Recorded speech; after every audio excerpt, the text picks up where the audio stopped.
ဒီနေ့တကြံကတော့အရင်နှစ်တည်းကတကြံလိုပဲကျွန်တော်အပြင်မသွားပါဘူးအိမ်မှာပဲနေပြီးတော့အိမ်တွင်းတကြံလေးကိုပဲကျင်းပပါတယ်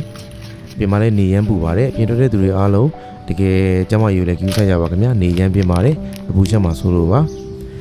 တကြံကြပြီဆိုလို့ရှိရင်မုံလို့ရီပေါ်လေးစားလိုက်မှတကြံရဲ့အနှစ်သာရပြေးသွားတယ်လို့တကယ်ကိုခံစားမိပါတယ်ဆိုတော့ဒီနေ့ဆိုလို့ရှိရင်ဒါအကြနေ့ရောက်ပြီပေါ့နော်အကြနေ့ရောက်ပြီကျွန်တော်အခုချိန်ထိမုံလို့ရီပေါ်မစားရသေးဘူးအဲ့တော့မထူးတော့ဘူးဆိုပြီးတော့ကိုယ့်ဘက်ကိုပဲအိမ်မှာမုံလို့ရီပေါ်လှုပ်စားလိုက်ပါတယ်ခင်ဗျာ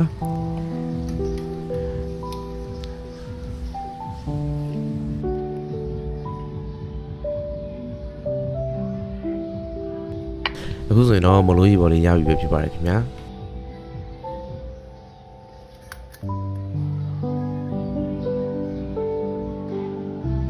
စားကြပါဦး